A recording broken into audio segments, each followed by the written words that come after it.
వినేవాడు ఉంటే ఇందిరాగాంధీ మా మామ అంటారు. ఇది రాసుకోండి కొంచెం. వినేవాడు ఆడని ఉంటే ఇందిరాగాంధీ మా మామ అంటారు. అలాగే మీరంటే రైల్వే స్టేషన్ నేనే తెచ్చాను, ఎయిర్పోర్ట్ నేనే తెచ్చాను, కనకదుర్గమ్మ గుడి నేనే తీసుకొచ్చాను, కనకదుర్గమ్మ ఫ్లైఓవర్ కూడా నేనే తీసుకొచ్చాను. అంటే railway station, bus stand, airport, Kanakadurgamma గుడి ఎంత నిజమో కేసీఆర్ నాని తెచ్చింది, కనకదుర్గమ్మ ఫ్లైఓవర్ తెచ్చింది కూడా అంతే నిజం.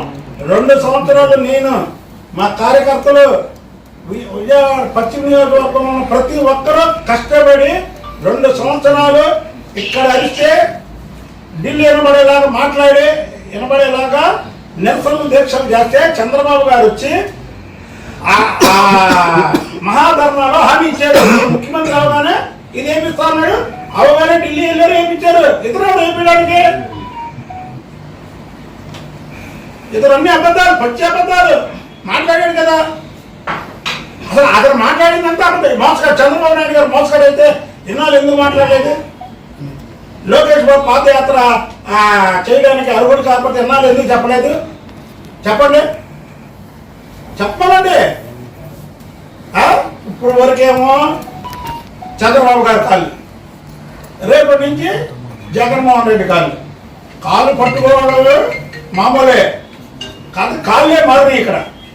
చంద్రబాబు గారి కాలు బదులు జగన్మోహన్ రెడ్డి కాలు పట్టుకుంటున్నాడు. మేము ధైర్యంగా చెప్తాం, చంద్రబాబు పాదాలకు నమస్కారం చేస్తాం. చంద్రబాబు నాయుడు దేవుడు మాకు.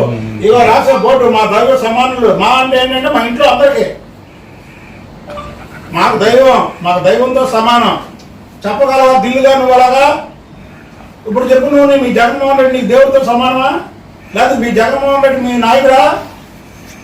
మీ జగన్మోహన్ రెడ్డి నీ రాజకీయ భిక్ష పెట్టాడా? చెప్పు. మేము చెప్పగలం ధైర్యంగా, మా చంద్రబాబు నాయుడు గారు మాకు రాజకీయ భిక్ష పెట్టాడు అని మేము చెప్పగలం. కానీ ఇంకోటి కేసీఆర్ నాని నరాలైన నాలుక ఎటు తిప్పితే అటు తిరిగిద్దని ఏది పడితే అది మాట్లాడావు 10 సంవత్సరాలు. ఇక నీ చాప్టర్ క్లోజ్. మాట్లాడడానికి మాత్రం రేపు నుంచి రా, నువ్వేం మాట్లాడతావో అది మాట్లాడతావు. లేదు ఫైటింగ్ చేద్దామా? ఫైటింగ్ చేద్దాం. మీరందరూ కలిసి ఫైటింగ్ వెళ్ళారు కదా సార్ ఐపీఎస్ మీద. అతనే కదా గొడవకు తీసుకెళ్ళింది మమ్మల్ని. మాదా గొడవ? కేసీఆర్ నాని గొడవ. అది కేసీఆర్ నాని సొంత ట్రావెల్స్. ఆ ట్రావెల్స్ గొడవలో మమ్మల్ని ఇరికిచ్చాడు. మమ్మల్ని ఇరికించే మాట నిజమే సార్. మమ్మల్ని ఇరికిచ్చాడు. ఆ గొడవలో కేసీఆర్ నాని ఇరికిచ్చాడు. ఇంకేం చెప్పాలి చెప్పండి. ట్రావెల్సా? ఆ ట్రావెల్స్ ఫైనాన్స్ అవన్నీ చెప్తా. అవన్నీ ఇప్పుడు చెప్పండి. ఆ ట్రావెల్స్ గురించి, ఆయన క్యారెక్టర్ గురించి, ఆయన క్యారెక్టర్ లెస్ గురించి, ఆయన ఇవ్వాల్సిన వాళ్ళ గురించి, ఆయన పుచ్చుకున్న వాళ్ళ గురించి అన్ని కూడా వెంకన్న గారు మీ దగ్గర ఉన్నంత కాలం బాగానే ఉన్నాడు. అటువైపు కలిశాడు లేదు, ఎమ్మటే క్యారెక్టర్ లెస్ అయిపోయాడా? అవునండి. అతను మమ్మల్ని అన్నాక ఇప్పుడు నన్ను అంటే నేను ఓపిక పట్టే అన్నాడు. చంద్రబాబు గారు మోసగాడండి నేండి, మరి క్యారెక్టర్ లెస్ కదా చెప్పండి. ఓకే, మీరు అడిగిందని నేను చెప్తా. 2 సార్లు పార్లమెంట్ సీట్ ఇచ్చి ఆ అమ్మాయికి ఎంపీ అవును. ఇంకోటి చెప్తున్నాను, 2 సార్లు, 2వ సారి నేను లావుగా ఉన్నా బలంగా ఉన్నా అందుకే గెలిచానంటున్నాడు. మరి ఆ అమ్మాయిని మేలు ఎందుకు చేయలేకపోయాడు? అది అడగాలిగా మీరు నన్ను అడిగినట్టు. క్యారెక్టర్ లెస్ కాబట్టి 2 సార్లు పార్లమెంట్ అంటే పార్లమెంట్కి అందరూ వెళ్ళగలరండి, శాసన మండలికి అందరూ వెళ్ళగలరండి. నన్ను శాసన మండలికి పంపించాడు, ఆయన పార్లమెంట్కి పంపించాడు. నేను చంద్రబాబు నాయుడు గారిని అడ్డు పెట్టుకున్నా. అమరావతి విషయంలో ఎన్ని ప్రలోభాలు పెట్టినా నేను అల్లా. అది చంద్రబాబు గారికి తెలుసు. చంద్రబాబు గారి ఫోటో నాకు ఆయన స్వహస్తాలతో రాసిచ్చింది నా దగ్గర ఉంది. మరి క్యారెక్టర్ లెస్ కదా? 2 సార్లు పార్లమెంట్ సీట్ ఇచ్చి వెళ్ళిపోతే క్యారెక్టర్ లెస్ కాదు. అది కాదు. ఓ పోవడం పక్కన పెట్టండి, ఇంకా ఉన్నాయి వ్యవహారాలు. పోవడం వరకు అయితే క్యారెక్టర్ లెస్ కాదు, ఇంకా ఉన్నాయి. ఆ వ్యవహారాలన్నీ బయట పెడతా. కబ్జాలు ఉన్నాయి. ఏమండే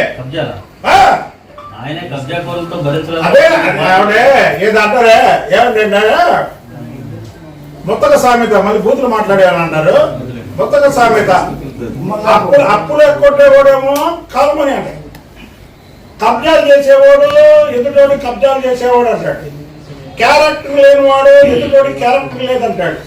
ఏంటంటే మన మీద ఉన్నాయన్నీ కూడా అవతలోడి మీద ఏడు. మీకు అర్థం అట్లా ఎప్పుడు ఎక్కడ వచ్చేట్టున్నా ఇది దొంగ చూడండి, దొంగతనం చేసి దొంగ దొంగ దొంగ దొంగ దొంగ అని పరిగెడతాడు. అలాగా ఈ కేసు నేను అతను చెప్పిన భూ కబ్జాలు, క్యారెక్టర్ లెస్, కాల్ మనీ, అప్పులు ఎక్కడం, ఇంకోటి అవన్నీ కూడా అతనికి సంబంధించినవి. అందుకే నేను చెప్తాను కనుక మీరు పని చేయండి సార్, ఒక టీవీ కాదు ఆన్ టీవీ సెల్ డిబేట్ పెట్టండి ఆయనకి నాకు. ఆయన అక్కడ ఎందుకంటే పక్క పక్కన కూర్చోడే సమస్య లేదు, అది కూడా చెప్తున్నాను. ఏంటంటే నేను కూర్చుంటా, అతను కూర్చోడానికి ధైర్యం ఉండదు.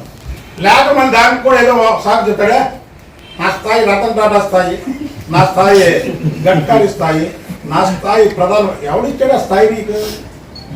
ఎవడిచ్చాడు? ఎంపీ ఇవ్వబట్టే కదా నీకు ఆ స్థాయి వచ్చింది. ఎవరిచ్చారు? చంద్రబాబు గారు నీకు ఎంపీ స్థాయి ఇస్తే నువ్వు వెళ్ళి వాళ్ళ కాలు పిసుకో, కాలు నొక్కు, నువ్వు వాళ్ళకి కేసు నాని అంటే తెలుసుకున్నావు. ఆయన టికెట్లు ఇచ్చిన ప్రతి ఒక్కరు గెలవలేదు కదా సార్, కేసు నాని గారు ఇంత హవాలా గెలిచారు. అవునండి, పక్కన జయదేవ్ గారు తెలిసాడు, ఆయన మాట్లాడుతున్నారా? ఆ పక్కన రామ్మోహన్ నాయుడు గారు తెలిసాడు, ఎలా మాట్లాడుతున్నారా? అదేదో ఆయన పెద్ద తోపు, వేరే ఎవరు కూడా ఇచ్చారంటారండి కార్పొరేషన్ ని. ఆయన తోపు, ఆ అమ్మాయి మీరు, ఆయన ఆయన ఎందుకు గెలుచుకోలేదు మీరు? కాదండి, సీట్లు ఆయన ఇచ్చాడు, సీట్లు ఆయన మీ అందరూ తెలుసు, సీట్లు ఆయన ఇచ్చాడు, ఎందుకు గెలుచుకోలేదు మరి? మనస్తాపంతో సరిగ్గా పనిచేయలేదు సార్. ఇప్పుడు ఆయన బయటకు వెళ్ళిపోవడానికి ఒక రకంగా మీరు కూడా ఒక కారణం అనేది ఆయన చెప్తూ ఉన్నారు.